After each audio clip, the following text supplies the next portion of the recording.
Before I get into the specific powers of the Sleepless Pathway, I want to briefly explain what a pathway even is.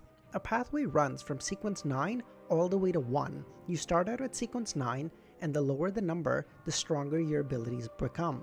There are 22 different pathways in Lord of the Mysteries, each with their own 9 potions.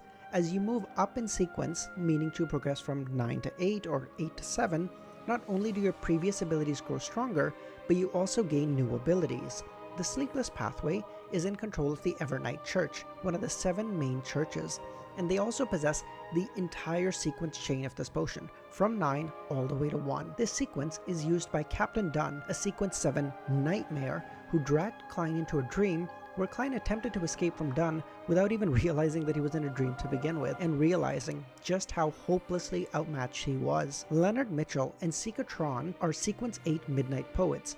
Royale Reedon and Kenley White are sequence 9 Sleepless. Starting with sequence 9 Sleepless, as the name suggests, those who take this potion require very little sleep. Generally, about 3 or 4 hours a day is plenty for them. Along with that nifty trick, they also have night vision, allowing them to clearly see in darkness without any light source needing to be present. And they also have a degree of intuition in the darkness, meaning they're able to sense hidden dangers in the darkness that other pathways might miss. This is due to a high degree of spirituality present in all members of this pathway. Sleepless also possess spirit vision, meaning they're able to see spiritual auras of living beings and objects that are imbued with spirituality. However, this is by no means as accurate or as complete as a seer or a mystery prior. Sleepless are also gifted with the limited ability to perform divination and ritualistic magic. However, again, this proclivity is nowhere near that of a seer or a mystery prior. And most importantly, they are nocturnal, meaning the deeper into the night it is, the stronger all of these abilities become. And of course, the inverse is also true,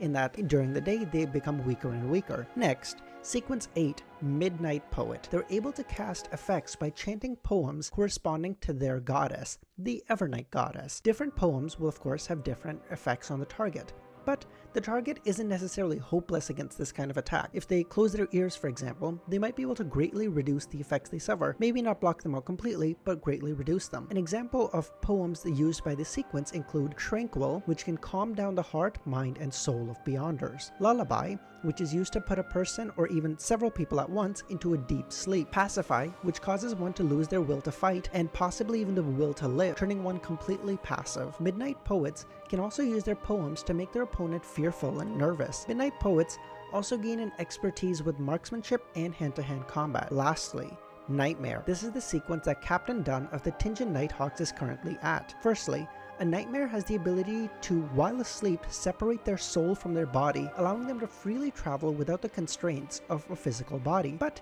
this range isn't infinite. They are limited to about 2 square blocks of their body's location. Next, Dream Shaping. A nightmare is able to affect the dreams of others, subtly allowing them to question a suspect in their dreams, causing them to reveal sensitive information in a vulnerable state. This is what Captain Dunn did to Klein in order to see if he was hiding any information. Next is Dream Invasion. This allows a nightmare to forcibly pull people into a dream, while the person is unaware they're even in a dream, again, like what Dunn did to Klein. The dream that they are in now can be manipulated via the dream shaping ability I mentioned before. And lastly, nightmares have significantly improved spirituality. The spirituality of a nightmare gets significantly enhanced from when they were a Midnight Poet. And lastly, I really want to emphasize, as I saw some anime watchers be confused about this pathway absolutely does not have the ability to warp reality, only the ability to affect dreams.